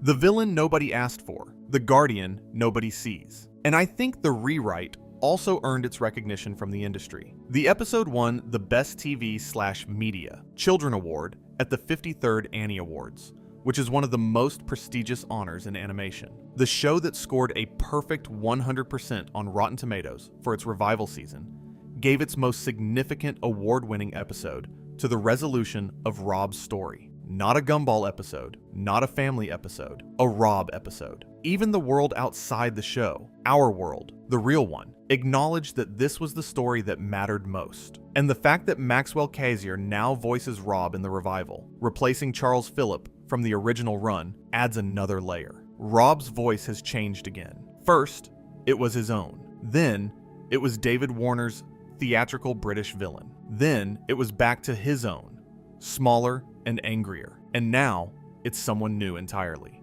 Every era of Rob's life comes with a different voice, a different way of being heard, as if the character keeps shedding old versions of himself and stepping into new ones. His voice is never stable because his identity never has been. There's a moment in the rewrite that I haven't mentioned yet, and it might be my favorite detail in the entire episode. When the Shady Man's van is first shown on the inside, Rob is running through it to get to the front, tripping over all the strange artifacts and cosmic junk that the Shady Man has accumulated over the years. And as he stumbles past shelf after shelf of mysterious items, you can see, very briefly, a cage inside the van that contains the old Season 1 design of Miss Simeon and a doll resembling Rachel Wilson, Tobias's sister, who disappeared after Season 1, another character the Void claimed. The van is literally full of the show's history, its discarded pieces, its mistakes, and Rob is running through them, navigating past the wreckage of forgotten things to get to his new job. He's running through a museum of himself, of every character who ever got left behind, and he's the one who made it out. Let me come back to where we started. The Pony, Season 2. A blue Cyclops waves at Gumball and Darwin on the sidewalk. They don't know his name. Darwin kicks him into a manhole. Nobody looks back. That moment is still there. It still happened. And now, knowing everything we know about where Rob ends up, I can't watch it the same way. Because that 3-second gag contains the entire show inside it. The casual cruelty of being overlooked. The comedy of background characters. The question of who matters and who doesn't in a story that only has room for so many heroes. The amazing world of Gumball hid its most important character in plain sight for years, and most of us never noticed. And that's not a failure of the audience. That's the point. That's what the show is saying about stories, and the people who live inside them, and the people who get left behind. Rob's story isn't a villain arc. It isn't a redemption arc. It's something stranger and more painful than either. It's the arc of a person who discovers that the world was never designed to include him, and instead of accepting that, fights and screams, and breaks and falls, and gets back up and falls again, and eventually finds a way to matter that doesn't require anyone else's permission. And the structure of his arc mirrors his static. It's not clean. It's not linear. It buzzes and flickers, and sometimes it goes dark, and sometimes it flares too bright. He goes from background character to amnesiac, to incompetent villain, to competent villain, to reality warper, to ex-nemesis, to kidnapper, to world saver, to literal absence, to apprentice, to guardian. There's no straight line from A to B. There's no clean moment of transformation. He just keeps becoming, over and over, in response to whatever the universe throws at him. And I think that's more honest than any traditional character arc, because real people don't change in neat acts either. We spiral, we regress, we surprise ourselves. We fail at the same things repeatedly, until one day, for no reason we can explain, we don't. I also want to mention something about the way kids responded to Rob, because I think it matters. There's a reason the Rob Wiki exists. There's a reason fan artists draw him more than almost any other Gumball character. There's a reason kids who watched this show understood him intuitively, even if they couldn't articulate why. It's because kids know what it feels like to be invisible. They know what it feels like to not be picked for the team, to be the last one anyone thinks of, to feel like the world has roles for everyone except them. Rob isn't an abstract philosophical concept to a 12-year-old watching Cartoon Network after school. He's a mirror, and the fact that the show treats his pain as real, not as a punchline, not as a very special episode, but as an ongoing, evolving, complicated truth, is what makes Gumball special in a way that no other cartoon of its era quite managed. And I think the reason it resonates so deeply with so many people isn't just because the writing is good, although it is. It's because we've all been Rob. Maybe not in the dramatic, dimension-hopping, reality-warping way, but everyone has felt invisible. Everyone has been the person whose name gets forgotten, who gets talked over, who stands in the background while the spotlight finds someone else. And Rob doesn't overcome that by becoming famous or powerful or loved. He overcomes it by choosing to protect a world that doesn't know he exists. That's not a happy ending. It's not a sad one. It's a true one. And I think that's why, out of all the things this wild, beautiful, chaotic show has given us, all the jokes and the philosophical tangents and the mixed media visual insanity and the existential dread hiding behind talking food, Rob's story is the one that stays. It's the quiet thing at the center of all the noise. And I think there's something important about the fact that Rob's story unfolds across the entire run of the show. This isn't a one-episode arc. This isn't a two-parter with a tidy resolution. This is a character whose journey spans from a wordless cameo in Season 1 to the emotional climax of the revival series. Over 8 years and more than 200 episodes later, the show grew up with Rob. It changed as he changed. The early episodes treated him with the same casual disregard the characters showed. He was a background detail, a visual prop, a name nobody knew. And slowly, episode by episode, season by season, the show started paying attention, started caring,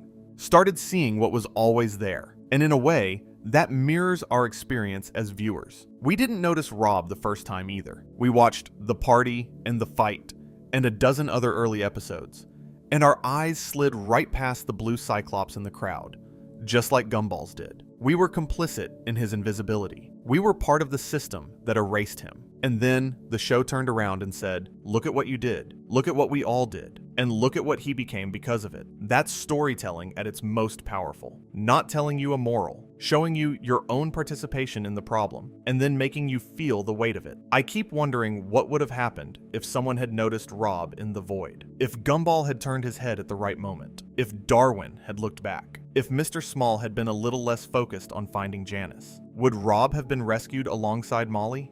Would he have come back whole, undamaged, with his original design and his original voice and his original place in the world? Would he have gone back to being a background character, waving at people on the sidewalk, showing up to parties nobody invited him to? Or would the show have found another reason to break him? I don't know. And I think the show doesn't know either, because what if things had been different isn't really the question Rob's story is asking. The question Rob's story is asking is, what do you do when things aren't different? What do you do when the world has failed you and you can't go back and nobody's coming to save you? Do you give up? Do you become what the world expects you to be? Do you fight against a system you can't change? Or do you find a way, some small, impossible, deeply personal way, to take the worst thing that ever happened to you and turn it into the reason you matter? Rob does all of those things in order over 6 seasons and a revival. And every single one of them is painful, and every single one of them is real. If you've made it this far, you already know this isn't just about a cartoon. It's about what stories do to the people inside them. It's about who gets to be the hero and who gets left in the static. And it's about the terrifying, beautiful possibility that the most important person in any story might be the one nobody's looking at. I started this video thinking I'd talk about a cartoon villain. I didn't expect to end up here, but I think that's what Gumball does. It takes you somewhere you weren't expecting, and when you arrive, you realize you were heading there the whole time. I want to thank you for staying with me through all of this. I know it was long, and I know it went to some heavy places for a video about an animated show, but I think Rob deserves it. He deserves someone paying attention. He deserves someone saying his name right. He deserves an essay that takes him seriously, because the show took him seriously, even when it was pretending not to. And if Rob's story teaches us anything, it's that the things we think are unimportant, the people we ignore, the details we skip, the background noise we tune out, might be holding the whole world together. We just have to look. Thank you for watching. Thank you for subscribing. Thank you for being here. If you enjoyed this, share it with someone who loves Gumball, or someone who's ever felt like a background character in their own life. And if you want more deep dives like this, we've got plenty more coming. And Rob, if you're listening from inside that van somewhere on the edge of Elmore, I see you. I always did. I just didn't know what I was looking at until now. And I still have one question I can't shake. The Shady Man told Rob to push the button in the middle of the wheel if things go wrong. We never found out what that button does. We never found out what happens when the void comes back, because it will come back. That's what voids do. We never found out if Rob can handle it alone, or if he'll need help, or if anyone in Elmore will ever discover who's been protecting them all along. And I don't think we're supposed to know. Not yet. Maybe not ever. Because some stories don't end. They just keep going, in the dark, in the static, in the spaces between episodes, held together by someone nobody sees. Good night, everyone. Sleep well.